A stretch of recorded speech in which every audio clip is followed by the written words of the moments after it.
Hey, this is Jack with Iconic Adventures. And I'm Holly with Iconic Adventures. So, Holly, give us a couple of general tips on Okay. excursions. All right.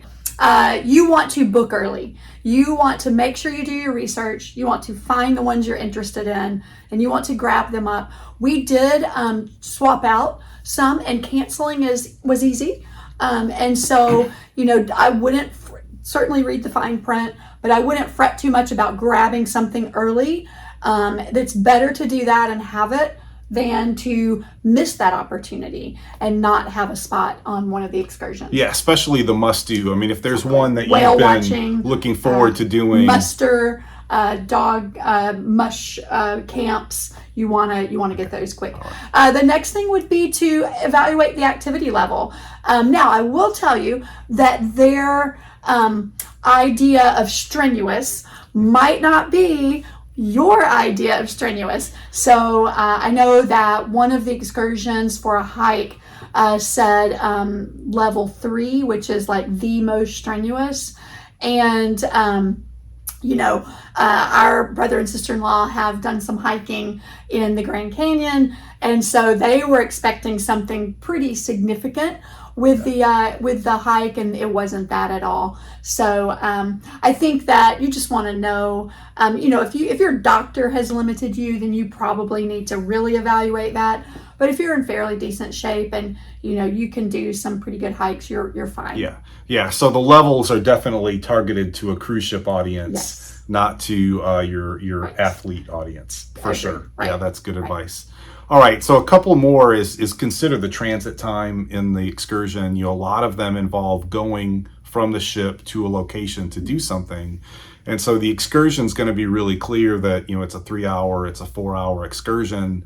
But read a little further, and is it a 30-minute bus ride? Is it an hour bus ride? And just evaluate, do I want to be on a bus 1 hour coming and going? Just take that into consideration, because you may only get an hour or two at that place you wanted to see.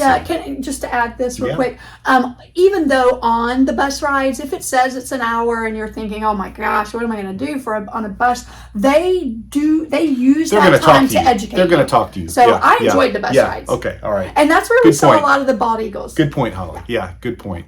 All right, and then the other thing is consider costs and alternatives. So the cruise ship listed excursion might not be the only way to do that activity. If you look at the excursion price and you're like, oh my gosh, I'm just paying for a bus ride, to this place that's open to the public, that's absolutely true. And you could get there some other way. There are other ways to book excursions where you don't have to go through the cruise line.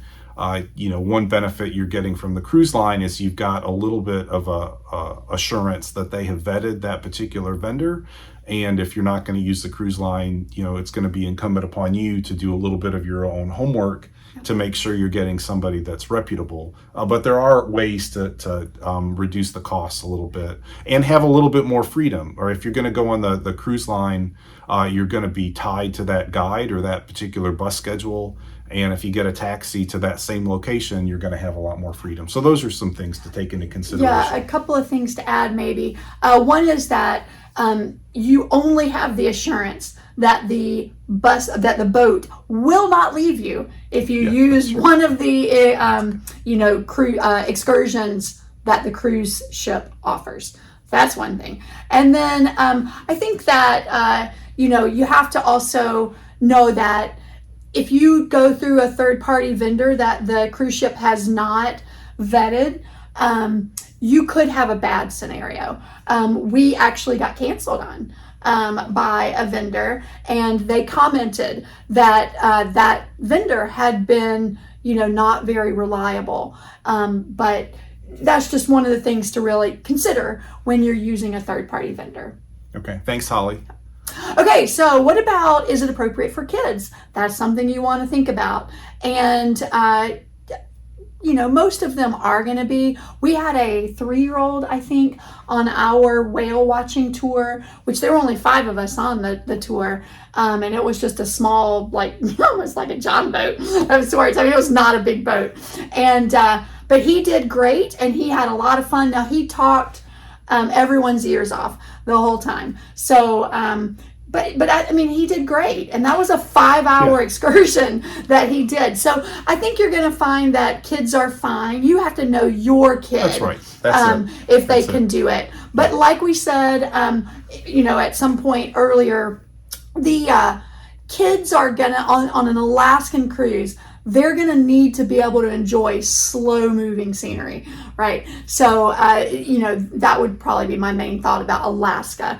There's not as much for the kids to do to entertain them. Yeah, right. So the likelihood of them getting bored, if it's a smaller kid, is pretty high. And so just as an adult, as a parent, you just got to be prepared for how to handle that.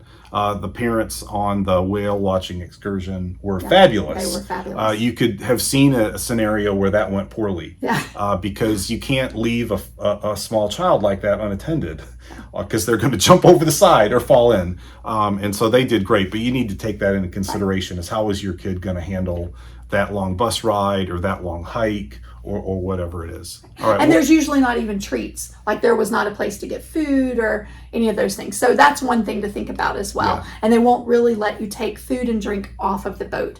So that becomes a little bit of a stressor. The other is you don't want to be late. And this is one of the things that I struggle with. And so we got to one of our excursions, like it said that it was, I think it was Skagway. I think it said, we're meeting at 10 o'clock. And so, at 9:55, we've still got a little bit of time. And they are still going one or two more stores, right, Holly? Exactly. That's right. And they were literally waiting for us. Everyone was on the bus and waiting for us.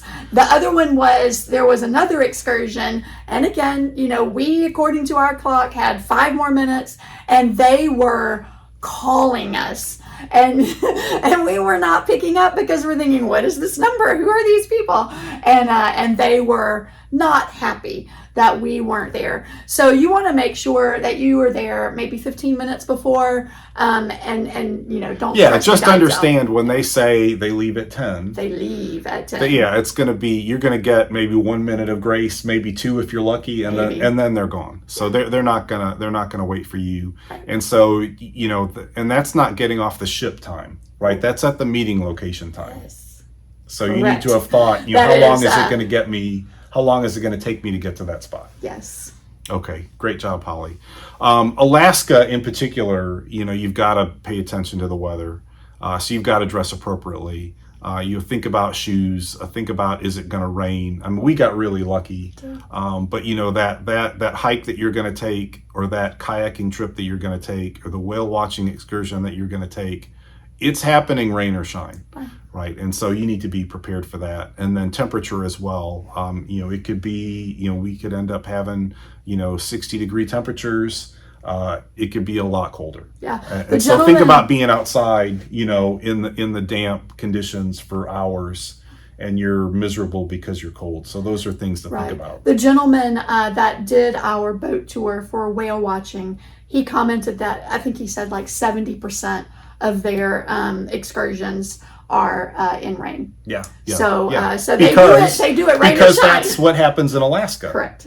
Yeah, exactly. But they don't not do it. Because No, that's exactly. It is happening rain or shine. Yes. It absolutely is. All right, and then last, but certainly not least, you have got to know what time it is, what time you have to get back on the ship. Yes. And so, if you've got 4 different ports, like we had 4 different port stops in 4 consecutive days.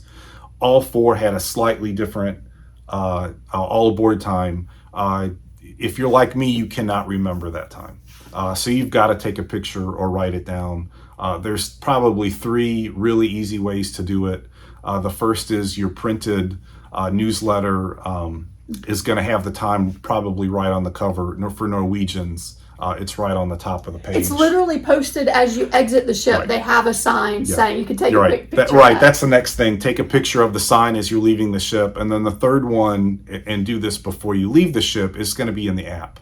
So screenshot the time on the app and then save that in your photos. But do not be late for the ship. It'll make a good YouTube video for somebody else, but it won't be a good experience for you because you will get left. All right, so with those, and can we just add to this? Go ahead. One of the other things to think about is that your phone time may not correct. And I know that sounds weird because Apple's really good at that, but there were occasions where our phones were wrong. And so you really want to know what time it is as you're exiting, and you want to look at your phone and make sure that's what the guy said. It's ship time. Exiting. It's ship time. Get comfortable with what ship time is. That isn't necessarily the time that you think it is. Be flexible. Be flexible with regard to the weather. You be flexible. Sometimes things get canceled, right? We had one get canceled, and it was canceled last minute. Yeah. And we went down to the excursion desk. They were helpful. We found a substitute for that kayaking excursion, and then went and had a good time. So we could have sat around and whined and complained what a raw deal it was, but instead we found something else and probably had a better experience, quite honestly, than we would have had we gotten the one that we did. So be flexible, have a great attitude, and the adventure is going to be worthwhile.